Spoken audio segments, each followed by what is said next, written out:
Guys, is the mic on? Pengting, please confirm.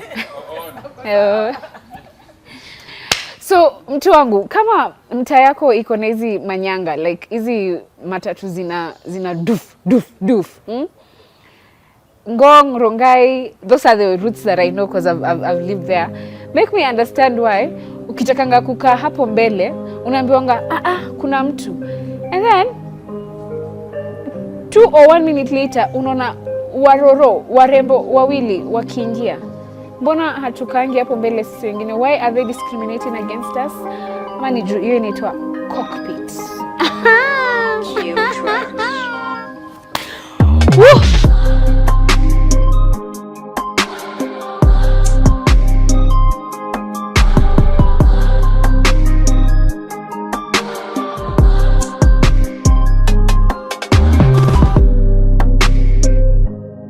Watu wangu, my name is Nyombex and I am trapped but thriving in my 20s. If you're new here, remember to like, comment, share and subscribe.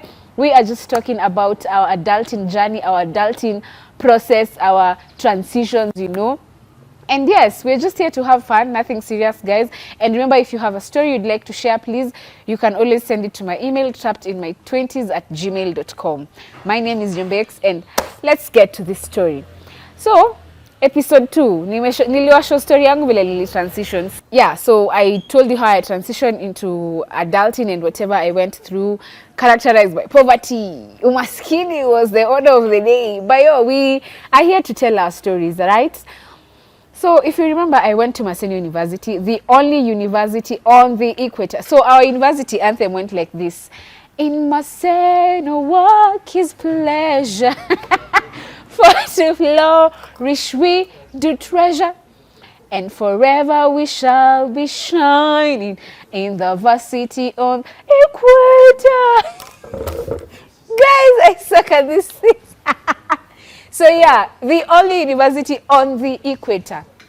I went to Maseno University, and so yeah, life ilikuwa tu sawa. Second year, you know, third year, classes, books, anasa, looking for opportunities here and there. And then yeah, I think I got my balance after that, because enyewe watu tafuteni pesa. Because so Silombe, I went into first year without school fees and without money.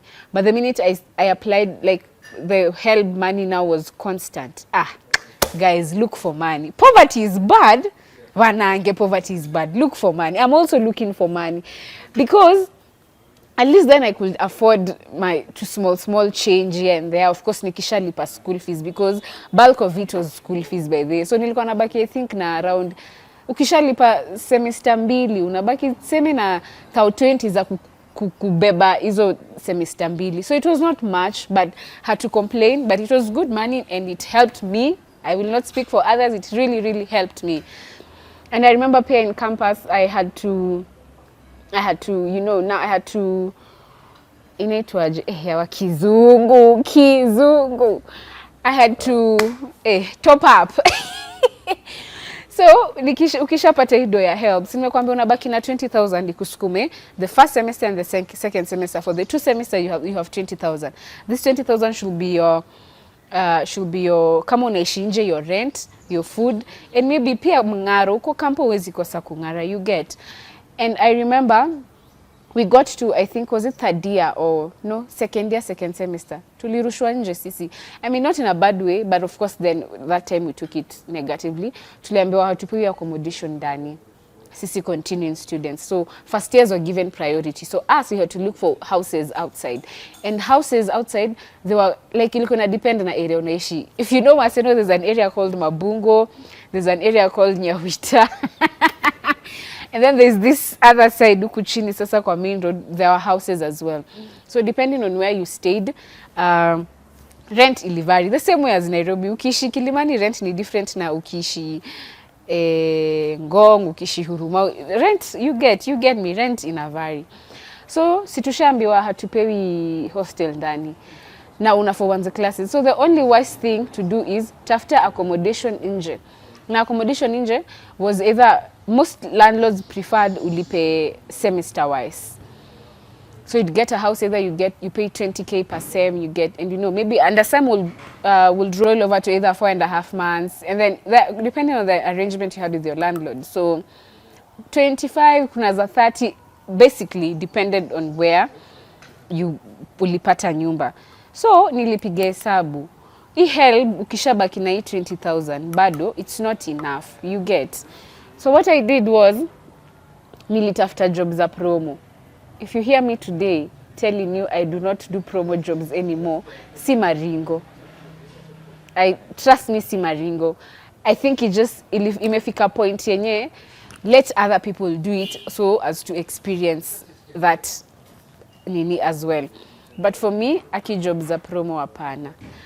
So nilifanya job za promo, and zilikuwa zile za supermarket, zile za kusimama, and then pia niliget za club.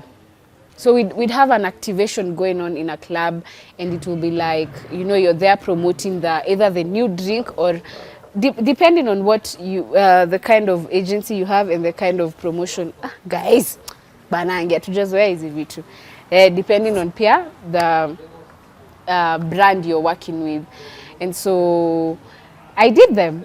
Nazili substitute my money. They carried me through in campus. I did the promo. I'd work on Fridays to Sundays. So Friday evenings, Saturday evenings, and then Sundays akukua. Sunday labda mchana kwa supermarket, but kwa club.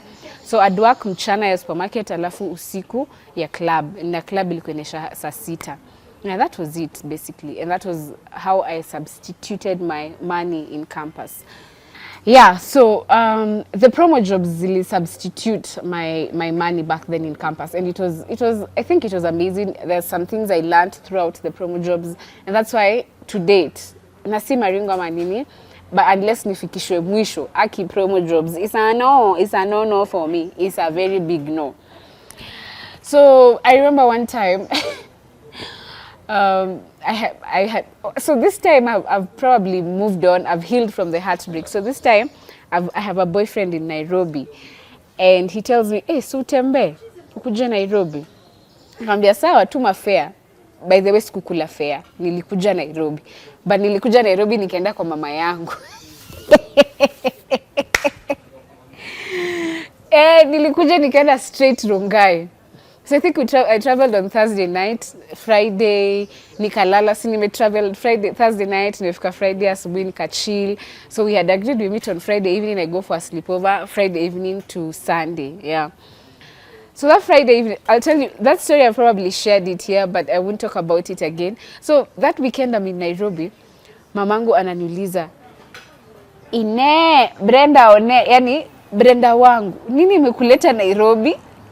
I'm like, so furahi hata umeniona, at least nimekuja kukusalimia. Akaniambia niambie tu kweli, ni boyfriend?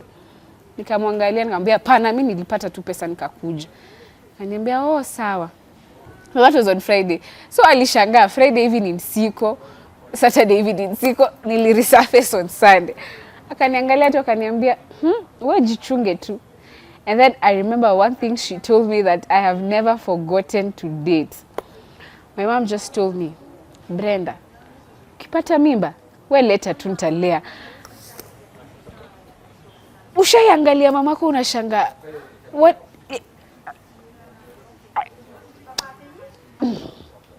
Okay, sawa. We just had a discussion na ikaisha hapo. But at the back of my mind I was like, wow, mamangu anajua nadu ikitu. Like, mamangu anajua nadu ikitu na hajajam, 1, haja throw tantrums, 2, haja nikazi. I'm like, enye mimi ni msembigi. But anyway, yeah, that's what she told me. Aliniambia tu, ukipata mtoto, leta mimi nitalea. And then she told me later she had a discussion with her brother, and the brother was like, vitu zinafanyika campus pia, tell Brenda to be very careful, nini, ajichunge. And that's when that statement came about. Ati, wewe ukipata, sijai angalia mamangu hivyo nikashtuka. Because if you know my mom, mamangu alikuwa wembe. But yeah, so life went on. I think that was around second semester, I finished. I got into third year. And then, so third year is where something happened as well that really defined my adulting, So this one time, I think ndo nilikuwa third year semester 1. tumemaliza the first semester, we've gone home for long holidays. I think it was not really long, it was like a 3-month break from school. So mi niko pilka za promotion and stuff, and because I did the promotions back in Kisumu and back in Nairobi, because where I needed the money, and I also like this money was not only helping me. I'd do the shopping once in a while at home. I'd give my mom some money. You get to boost her business, because there's a time business was not doing okay. So this one time, after promotion, see, I think it was on a I can't remember the exact day, but I remember the date. It was on July 21st was on a Sunday. I've remembered. July 21st was on a Sunday. I called my brothers and asked them, ni birthday ya mom, itabidi tuchangamke. So my brothers were like, yeah, we'll get her cake and then surprise her. Which I did. I surprised her at her hotel, and she had customers. They ate the cake together, and then there was another cake we tukabakisha kidogo tukaenda nayo kwa nyumba. Like, it was just really amazing. I think she had turned 50 that day, July 21st, 2016. So yes, that was on a Sunday. And then was it on a Sunday really? Okay, I can't remember the day. I remember the date, 21st July, because that was her birthday. Then 3 days later, I think I went for so we had agreed that day. Na on July 24th, tuliachana na mamangu, alisema yeye anaenda kwa sister yake, kusalimia sister yake, mimi nikasema naenda kwa bishti yangu sleepover. So we had agreed the next day we'd meet up and go for, we had an appointment the next day at this local saloon anyway. Tulikuwa tunaenda kutengenezwa nywele, guys. As I said, it depends on where you went to school. So that evening, I think we went, did you go for dunda or something? Tukiwa na mabishti zangu. I remember that time I had a kabambe because my phone had issues. So I had a kabambe. And then the morning here when we were supposed to go to the salon with my mom, my SIM card stopped working. Like, out of the blues, it just said SIM card not registered or something. I went to the next M-Pesa shop, because then M-Pesa, I think still today M-Pesa shops do the registration. So I registered my number. So guys, nimewasha simu hivi, nimeweka line kwa kabambe, kwa katululu, napata message ya, we, uko wapi? Unajua madhe amegongwa na gari na amededi. Then I was like, that's not my message. But I knew the guy who was texting me. The guy texting me was a guy called, tulikuwa tunamwitanga aje, Peter ama nani? Haki, I also can't remember the name, but for today's video, let's just call him Peter, but that's not his name. So Peter ameni text, we uko wapi? Unajua madhe amegongwa na gari na amededi. Then in my head I was like, you know what, that's not my message. Simi nikalenga. So place mimi nimeenda sleepover kwa bishti yangu na place mamangu alikuwa kwa aunti yangu ni 2 different places from our house. So for me to get to our house, or my mom's hotel was next to our house, I had to board a matatu, nilipa I think 20 shillings. So nimesimama hivi kwa stage.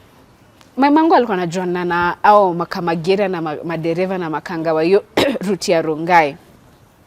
So make me understand why nimesimama hapo, matatu azini, like madereva pia mimi najua hawani baby, like wanakataa wananifanyia tu hivi. So nikasimama hapo for I think 15, close to 15 minutes. Magari kama 6 zilinipita za watu najua.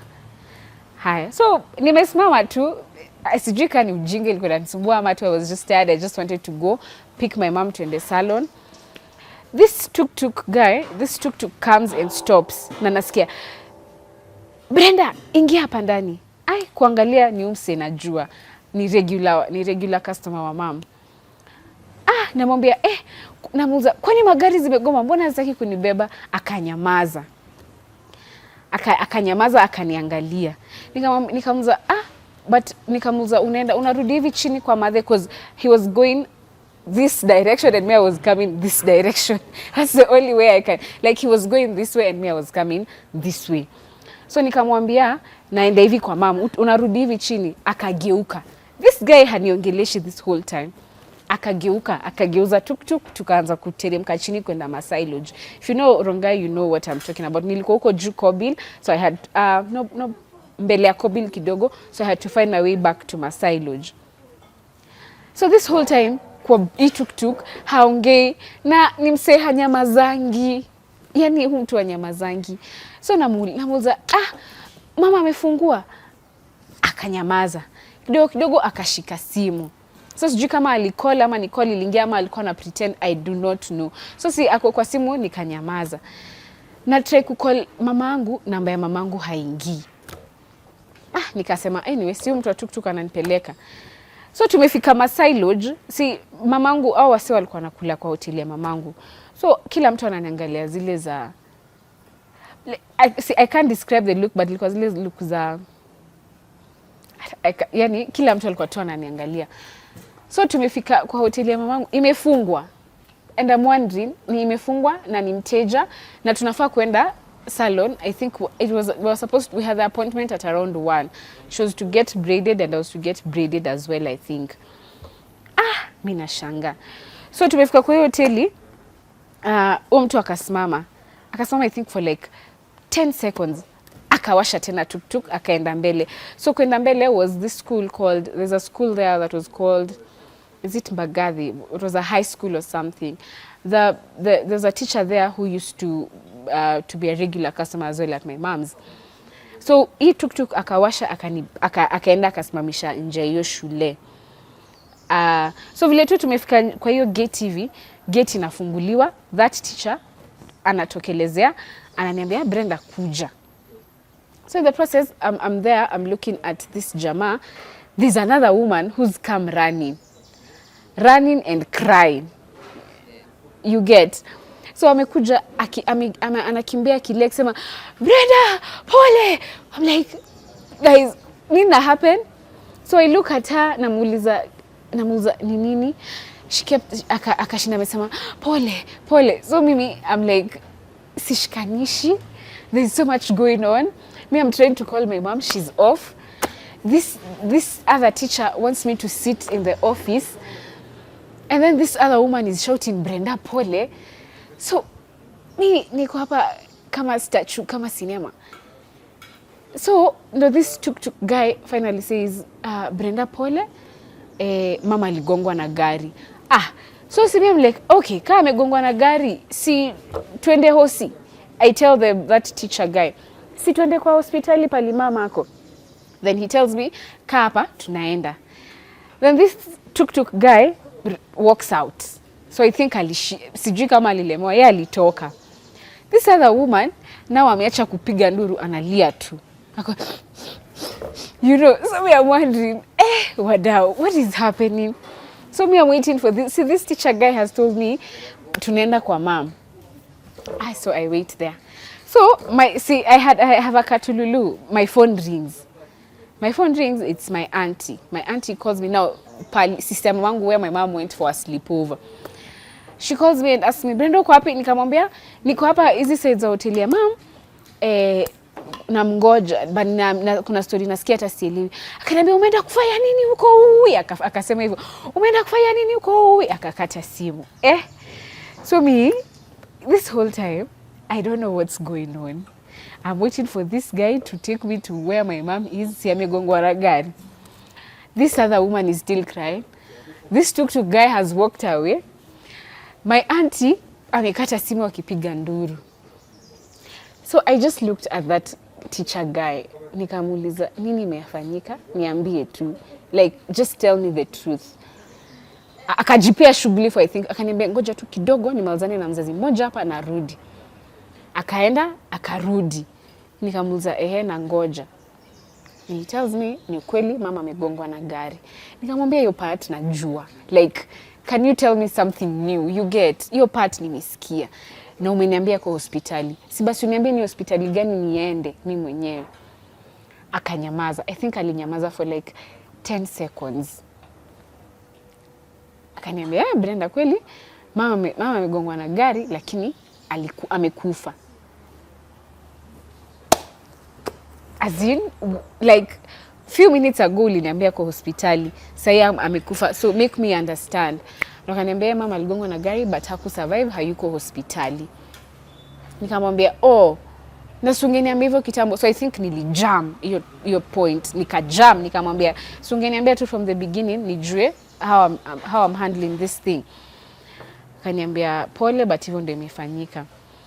So he called I think, I don't know if they had planned, because he called the tuk-tuk guy. Tuk-tuk guy akakuja akanichukua akanipeleka hadi kwetu sasa mali nilikuwa tunastay na mamangu. So nafika hivi and my brother walks in. My brother alikuwa ameletwa na marafiki zake kutoka church. And so nilifika tu hivi the minute to, because I had the key to the house. Nimefungwa tu nyumba hivi and then I see a blue car driving into the compound and then I check my brother anatoka kwa gari and these friends of his, and then they come, they get to the house. So of course it's imeanza kunihit enye mom I think amekufa.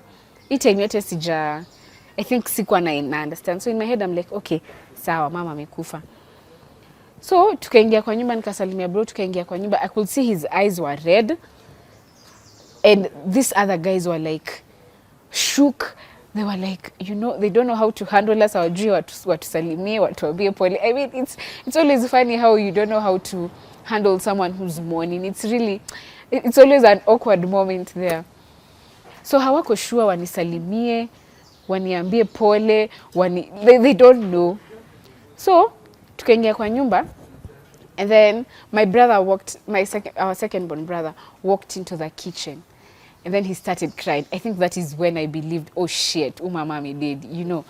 I saw him crying and I also broke down. I think that is when it just hit me, oh mama ameenda. And then that's when now they were like, you know what, they started singing. And yeah, there's always an awkward moment. Iyo time yenye mtu receive your news na maybe the next time like ilikuanga so awkward. So me what made me believe that my mom is no more is my brother crying. Like I saw my brother crying, I was like, what? Akini ukweli, mom is no more. I was like, yeah. So I went to the room, nikalia, these mamas are coming in, they are trying to console me, they're trying to comfort me, but I'm like, your time, like hata nikiwaambia, your time, I don't know what was going on in my head. Like there was, yeah, it's not much. I don't know. I think I was just a blank slate at that time because I'm trying to handle haya news ya mamangu kukufa. Na before that nilikuwa nimeambiwa ako hosi. Before that I was trying to call her because we had to go to the salon. And I was like, okay, it has happened, you know, it may happen. And so yeah, my mom died when I was 21 years old. It's been 7 years. Oh no, this year and 7 years. Hey, what? Yeah. So my mom died when I was 21 years old. I was in third year. I cannot forget. And that marked another transition in my life. Now, living without my mom, you get, because I was raised by a single mother. I think my dad died when I was 1 or less than one year old. This whole time I've known this woman as my father and my mother. And then it happens, she's just snatched from me like that, you know. It's not like we had, I don't want to say that watu wanakuanga wagonjwa, at least it prepares, you know, there's nothing like that. But for me it felt like, where? Ili happen. Unaonanga ukienda maharusi vile hawks zinafanyanga tu. That is what happened with my mom. I felt like, yani, the hawk I think was God, for lack of a better explanation. The hawk was God and my mom was chakula kwa plate. So the hawk just did and it went. And that's how it marked another transition in my life. So I had to transition into living without my mother again now. This is a new thing. This is a new experience that I've never had because it just happened. Na life ikaenda. Hawk ikaenda too. And life just moved on. And yeah, so when I tell you my 20s has been characterized by different transitions, why? See uongo. Maybe in the next episode we'll talk about grief and when you do not grieve, what happens? Because I am a victim of grieving? Yeah, I am a victim of not grieving. I did not grieve my mom. And then I've seen its consequences years later. And I'm still dealing with the consequences now. So you can imagine how it's been for me. Because she died, I think, 24th July 2016. This year will mark 7 years since she died. And I can tell you, iyo kitu huwa ina slap different every year. every year unapigongwa tu mama yako alikufa, mama yako alikufa. Like it just, the slaps are different. Kuna the intensities are a bit different. But yeah, so the next episode we'll talk about the grieving process and how I did not grieve, yes, and where it landed me, and how I'm dealing with the process of not grieving my mom. And yeah, basically, entirely, literally, put all the English words there. We'll just talk about it in my next episode. And yeah, I'm actually surprised sijalia nikiongelelea my mom's death. Mi ulia, aki the first time, mama yangu aligonga. I used to cry. Nowadays I'm like, you know what? I'm not Taliban, of course it makes me teary once in a while, but I'm actually surprised I haven't cried in this video yote. But yeah, cheers, kudos to me, yay! So yeah guys, next episode we'll talk about the grief and the grieving process and how not grieving makes you behave. So yeah, if you have any questions or if you have a story you'd like to share, remember you can send it to trappedinmy20s@gmail.com. And guys, tumesema we are hitting 1,000 subscribers. So subscribe.